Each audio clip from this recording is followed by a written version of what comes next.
Is China reaching its breaking point as Tokyo and Manila discuss expanding maritime boundaries near Taiwan?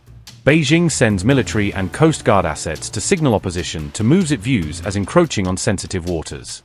China's response aims to challenge Japanese and Philippine maritime plans before they can be fully implemented.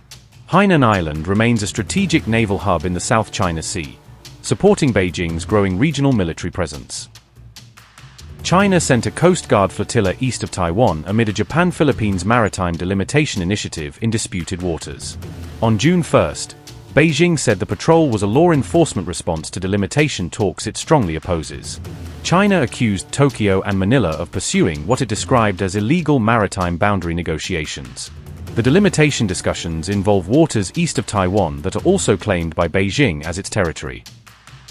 China's Coast Guard said, and I quote, "This is a necessary action taken in response to Japan and the Philippines unilaterally announcing the initiation of maritime boundary delimitation negotiations in the waters east of China's Taiwan Island.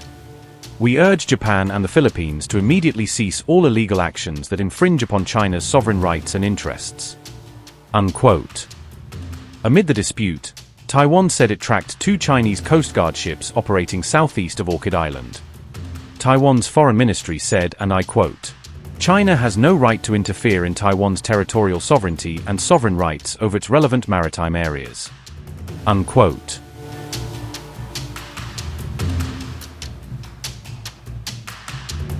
Taiwan's defense minister said the nation's Coast Guard remains the frontline force in handling such incidents. Wellington Koo added that the Taiwanese Navy stands ready to provide support under existing joint operation mechanisms. The incident marked the latest flashpoint in steadily growing tensions across the Western Pacific region. Taiwan said Chinese warships, Coast Guard vessels and military aircraft operate near the island almost every day.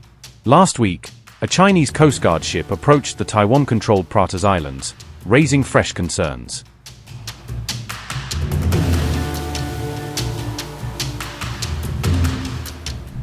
A Chinese Coast Guard ship was involved in a tense standoff with Taiwanese vessels, bringing rival ships from both sides face-to-face near disputed waters.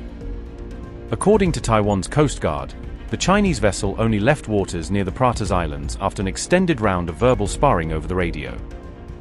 Taiwan says it first spotted the Chinese ship heading directly towards the Pratas on May 23, triggering immediate concern in Taipei. Taipei then dispatched one of its own Coast Guard ships to the area, broadcasting warnings over loudspeaker and radio for the Chinese vessel to leave, according to reports. The two sides soon became locked in a heated argument over sovereignty via radio, each insisting the waters around the islands belonged to them. China's crew stated over the radio that they were on a routine mission and that Beijing has jurisdiction over the Pratas, language that Taiwan found especially provocative. Taiwanese officials later said China's choice of words on jurisdiction, as well as the length of time the ship lingered near the islands, were both unusual and worrying. The Chinese ship eventually turned away and began sailing out of the area in the late afternoon on May 24, easing immediate tensions but not the underlying fears.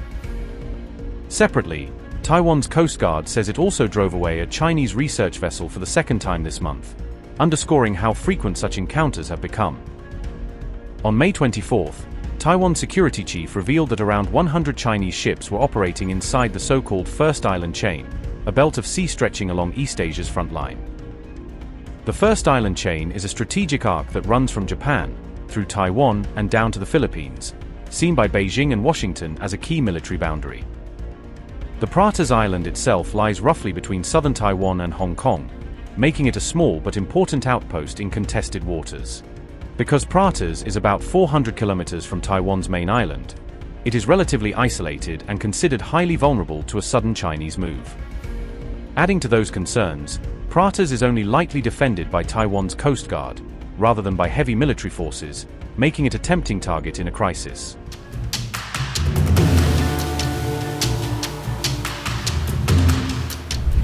Japan hit back at China's new militarism charge, adding to growing tensions between the two Asian powers over regional security issues. Japan's Defense Minister Shinjiro Koizumi rejected accusations that Tokyo is embracing what Beijing describes as new militarism. At the Shangri-La dialogue, Koizumi accused China of rapidly expanding its military capabilities with limited transparency. Some of you may have heard the term new militarism, but nothing further from the truth. Think about it. There is a country that has a huge arsenal of nuclear weapons and strategic bombers. Japan has neither of such weapons, and yet Japan is labeled new militarism.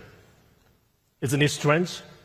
You know, Japan's defense policy and the defense build-ups are not based on the idea of identifying any specific country or region as a threat or having a military confrontation with it.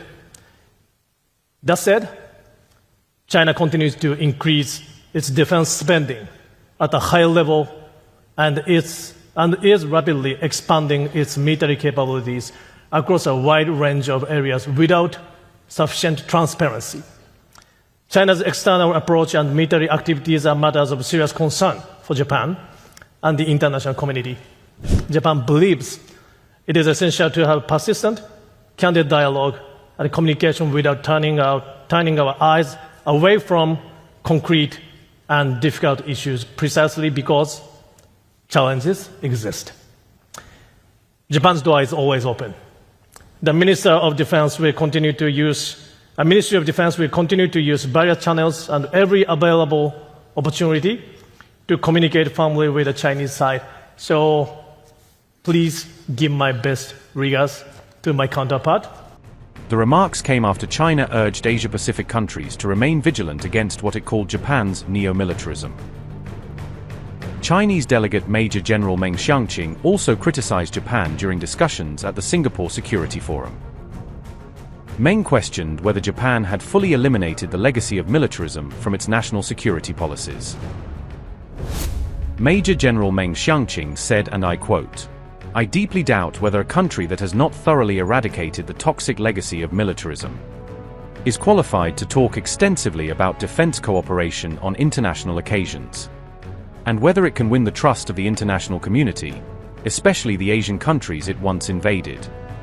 Unquote. Ties between Tokyo and Beijing have deteriorated amid disputes involving the East China Sea and the future of Taiwan. Relations worsened after Japanese Prime Minister suggested a Chinese attack on Taiwan could prompt a Japanese response. Beijing claims Taiwan as part of its territory, while Taipei continues to reject China's sovereignty claims over the island.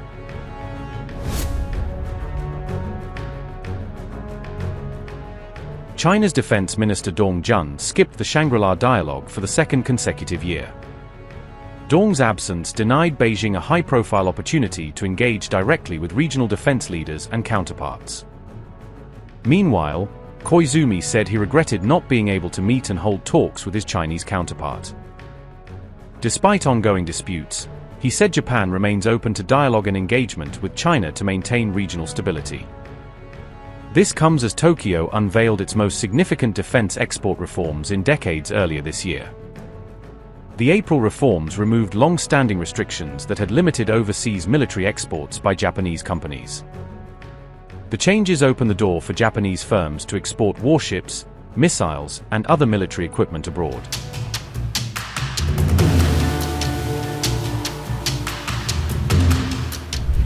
China's aircraft carrier base on Hainan Island could prove extremely useful in a future Pacific conflict, giving the PLA Navy a southern springboard far from its older northern ports. Analysts say the Hainan base could help China counter US containment along the first island chain by letting carrier groups slip out to sea from a less expected direction. These assessments come from a Chinese military magazine, as cited in reports on May 24th, highlighting how Chinese strategists themselves see Hainan's role. The same analysis suggests the base could support a maritime blockade around Taiwan, helping China cut off sea lanes during a conflict.